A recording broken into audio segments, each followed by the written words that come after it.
가장 중요한 거는 주식시장을 절대 떠나서는 안 된다는 겁니다. 장기적으로는 모든 자산 중에서도 주가 수익률이 제일 높거든요. 주식을 보면서 상당히 힘드시긴 하겠지만 주식을 가지고 있으면서 경기도 판단하고 지금은 여유를 가지고 멀리 내다보셔야 될 것 같습니다. 주식 비중을 줄이신 분들은 그냥 현금 가지고 좀 계시고요. 주식이 지금 높으신 분이라면 분명히 이거 반등 국면에서 주식 비중을 줄이셨다가 조금 더 싸게 살 기회를 가져야 된다는 겁니다.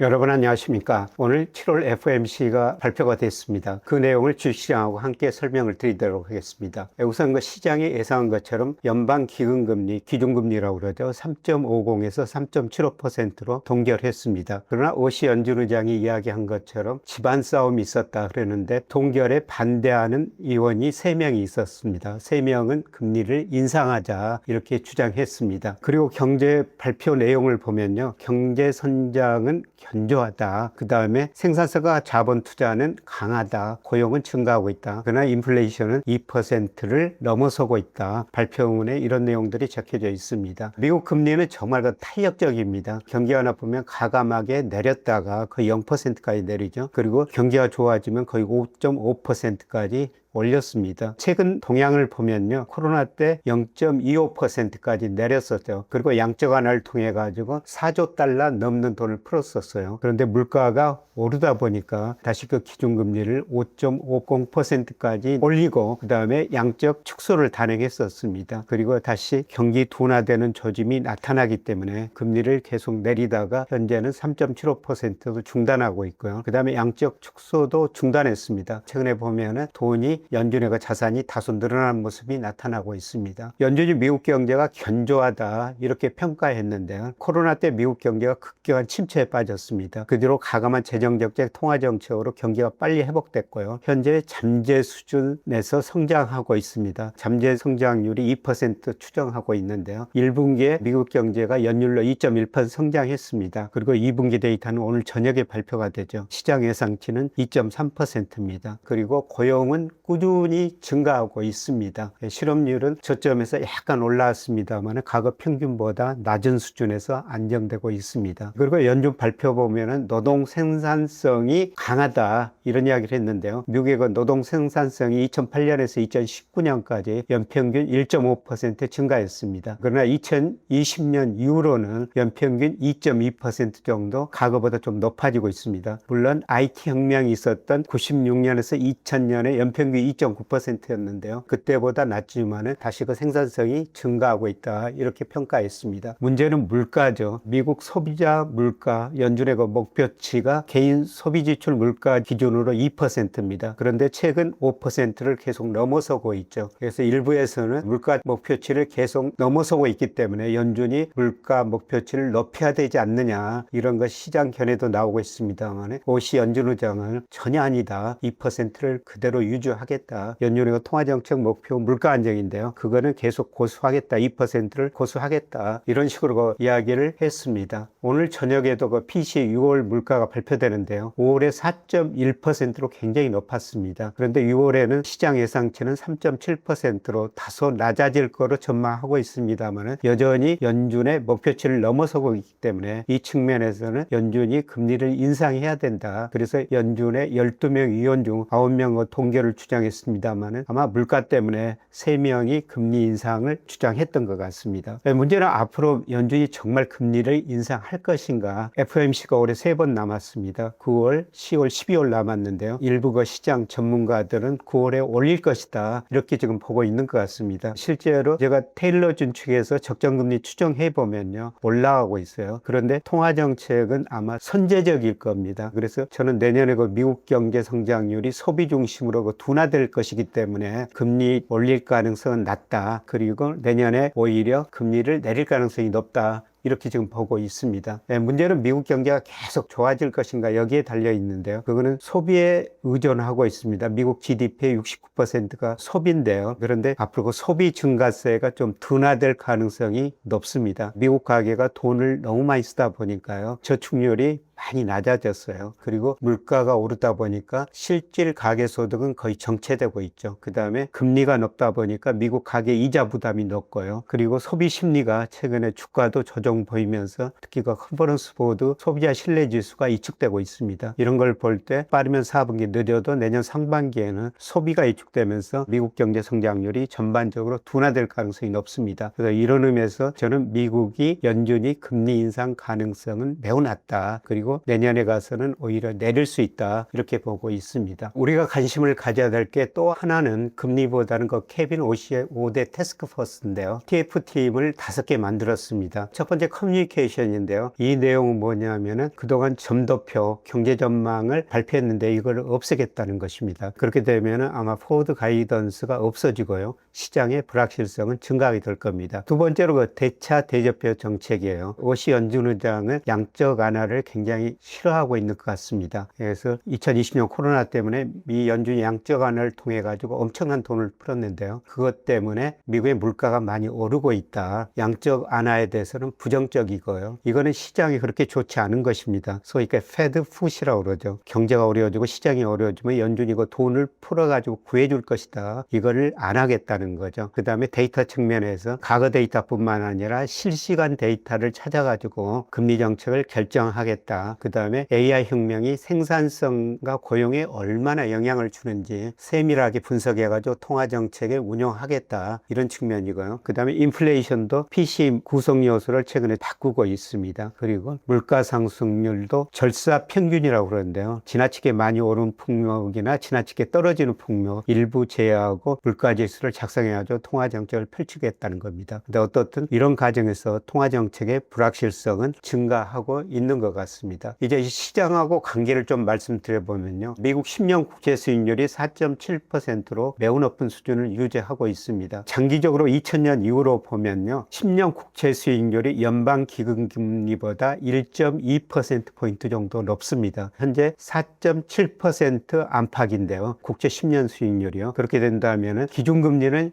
3.5% 예상하는 겁니다. 그래서 연준이 당분간은 금리 올리지도 못하고 내리지도 못할 상태인데요. 그렇게 되면 10년 국채 수익률은 4.7% 안팎에서 높은 수준 유지할 것이다. 그러나 앞서 말씀드렸습니다만 내년에는 소비 중심으로 경제가 위축되기 때문에 아마 4분기부터 금리는 떨어질 가능성이 높습니다. 최근에 그 달러 인덱스가 약간 반등했습니다만 거의 100 안팎에서 조정을 보이고 있어요. 그런데 내년에는 앞서 미국이 금리를 인하할 수 있다. 이런 말씀을 드렸습니다만 미 달러 인덱스하고 기준금리의 상관계수가 0.4 정도 됩니다. 기준금리를 내리게 되면 달러 인덱스도 하락한다는 것이죠. 아마 내년에는 달러 인덱스가 하락할 가능성이 높다 이렇게 볼 수가 있습니다. 그 다음에 기준금리하고 S&P 500하고 상관계수도 최근 2008년 이후로 보면 0.7이나 돼요. 그래서 기준금리를 올릴 때 오히려 S&P 500이 올랐었다는 겁니다. 기준금리를 내릴 때 오히려 S&P 500이 떨어졌다. 그런 의미가 되는데요. 이거는 주식시장에서 금리보다는 경기, 기업이익이 더 중요하다. 이런 이야기가 될 것 같습니다. 그런데 앞서 말씀드린 것처럼 내년에 소비가 위축되고 기준금리를 내리게 되면요. 주가는 조정을 보일 가능성이 높다는 것이죠. 무엇보다도 중요한 거는 S&P 500이 가대평가되어 있다는 겁니다. 이거는 미국의 한 사이트에서 제가 인용한 그림인데요. 두 가지 경기 조정 PR, 그 다음에 토빙큐, 회귀 분석하면은 미국 S&P 500 밸류에이션이 역사상 최고치라는 겁니다. 그리고 미국에서 지금 AI 거품 논쟁, 가잉 투자 문제가 계속되고 있는데요. 주가가 고평가돼 있는 데다가 내년에 그 소비 증가세가 둔화되고 경기가 위축되면 기업이익 증가율도 둔화될 수밖에 없을 것 같습니다. 그렇다면 미국 주가가 조정을 보일 가능성이 높다. 이렇게 평가해 볼 수가 있을 것 같습니다. 고맙습니다.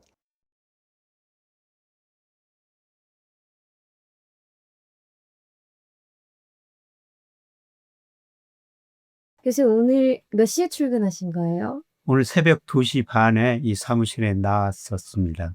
왜 이렇게 일찍 오셨어요? 오늘 그 FMC가 있는 날이고요. 3시에 발표문이 되고 또 3시 반쯤 되면 오시 연준 의장 기자 간담회가 있죠. 그걸 다 보고 요새 그 금융시장이 굉장히 불안하잖아요. 그래서 구독자분들한테 빨리 전달해야 되겠다. 이런 측면에서 굉장히 빨리 일어나가지고 사무실에 나가지고 자료를 작성했습니다. 말씀하시는 순간 오늘 장이 열렸는데 혹시 오늘 시장 상황을 좀 간단하게 흐름을 좀 짚어주실 수 있을까요? 오늘 시장은 약간 반등하고 있네요. 네, 특히 삼성전자가 좀 오르면서 반등하고 있습니다. 사실 어제 미국 주가는 많이 떨어졌거든요. 오시 연준 의장이 계속 물가를 강조하면서 금리를 올리겠다 그랬는데 현재 우리가 시장 보니까 0.7% 정규장에서 올라가지고 시작하는데요. SK 하이닉스는 떨어졌는데 삼성전자가 오르면서 전반적으로 지수가 반등했습니다. 사실 약간 반등 시점이에요. 그동안 지나치게 코스피가 많이 떨어졌었죠. 근데 이렇게 흔들리는 시장 상황 속에서도 교수님께서 늘 강조하시는 게 시장을 떠나면 안 된다라고 말씀 주시잖아요. 네. 시장을 왜 떠나면 안 되는 건가요? 제가 주식 비중은 줄이라고 하반기에 말씀을 드렸습니다만, 자기가 주식을 가지고 있어야지 그 시장을 판단할 수가 있거든요. 주식시장을 떠나면은 경제에도 관심이 덜해지고 주가 흐름을 벗어나기가 쉬워요.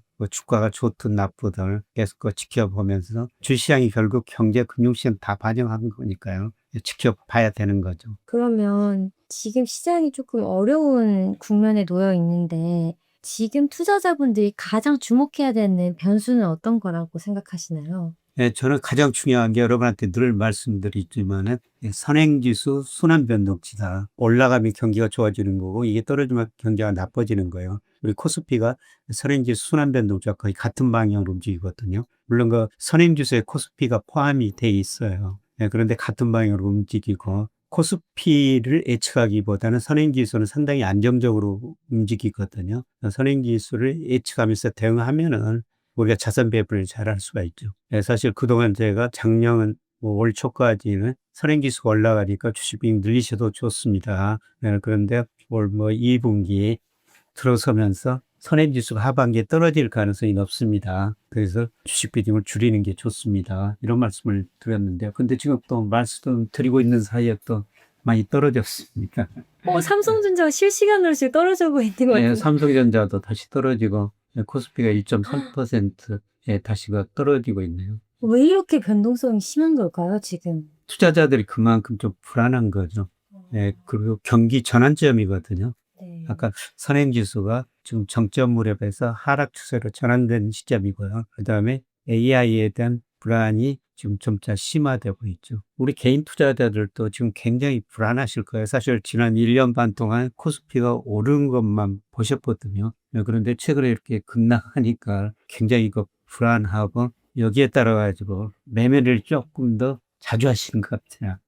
불안하니까 더 불안하니까, 자주 사고팔고 네. 하시는 것 같아요. 추세가 계속 상승면이라면 사서 기다리실 텐데 요새 보면은 급락했다, 어느 날 급등했다 그러다 보니까 매매를 좀 자주 하시는 것 같습니다. 그러면 교수님께서 상반기부터 계속 주식 비중을 조금씩 줄여나가야 된다라고 말씀 주셨잖아요. 네. 그때는 모두가 이제 상승장이니까 신나가지고 사실 그 말을 새겨듣기 좀 어렵다가 뒤늦게 저 같은 사람도 교수님 말 그때 듣고 팔았어야 되는데라는 후회를 좀 하고 있는데 사실 지금 같은 시장에서도 그래도 기회를 아직 찾을 수 있는 방법이 있을까요? 계속 줄였어야 했는데요.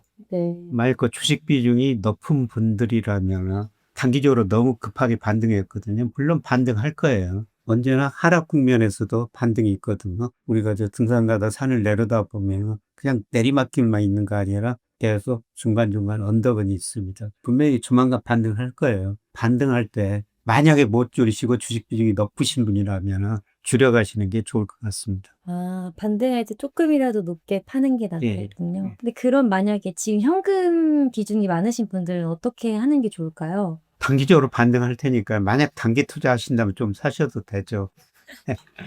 그러나 중요한 거는 추세가 지금 하락 추세로 전환됐다는 거죠. 그래서 조금 더 기다리셔야 될 것 같아요.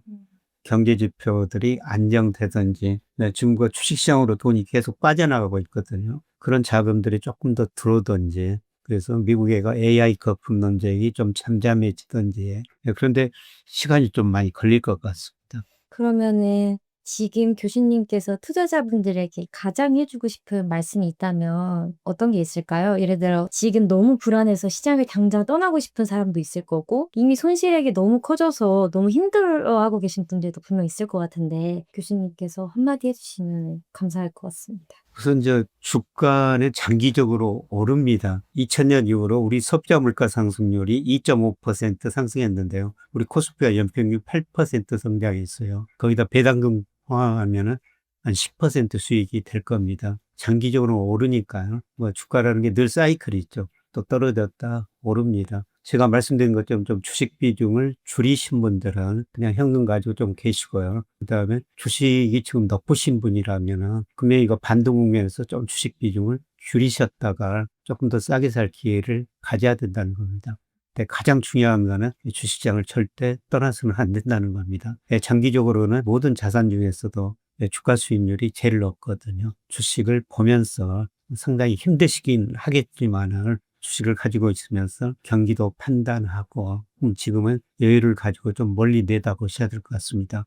작년 초에 사신 분들, 상반기에 사신 분들 아직도 이익일 텐데요. 그런데 제가 걱정하고 말씀드렸던 거는 60대, 70대 이분들이 최근 시장에 많이 참여하신 것 같아요. 사실 그분들이 걱정돼가지고 많은 우려를 표현하고 주변에 주식은 늘 오르는 것만 아닙니다. 이런 말씀을 드렸는데요. 아마 그분들이 굉장히 힘드실 것 같습니다. 주식 비중이 그렇게 높지 않다면은 그냥 가지고 계시는 게 좋을 것 같고요. 주식 비중이 좀 높다면은 조금 줄이시는 게 좋을 것 같습니다. 네, 하반기에도 교수님과 함께 또 시장을 공부하는 게 굉장히 중요할 것 같아요. 네. 하반기 시장은 그럼 어떻게 함께 공부할 수 있을지 마지막으로 말씀 부탁드립니다. 또 다른 도약을 위해 가지고 준비하는 시간이라고 보죠. 당분간은 제가 채권, 단기 채권 현금성 자산을 많이 가지고 계십시오. 이런 말씀을 많이 드렸는데요. 그렇다 보면은 굉장히 주식을 더 싸게 살 기회가 올 겁니다. 그래서 이번 거 하반기 수업, 실전 투자 지금 4기인데요. 이번은 새로운 도약을 위한 기회다. 그동안 그 리스크 관리를 제가 말씀드렸습니다만, 리스크도 중요하지만 또 다른 거 부를 늘릴 수 있는 기회가 머지않아 다가오고 있다. 제가 그런 말씀을 이제 강조해서 말씀드릴 것 같습니다. 주시장이 당분간은 굉장히 좀 불안하게 움직일 것 같습니다. 그런데 이럴 때일수록 조금 더 멀리 내다보고 마음의 여유를 좀 가지시고요. 건강 관리 잘 하시기 바랍니다. 건강이 제일 중요하고요. 분명히 또 다른 좋은 기회가 머지않아 오게 될 겁니다. 고맙습니다.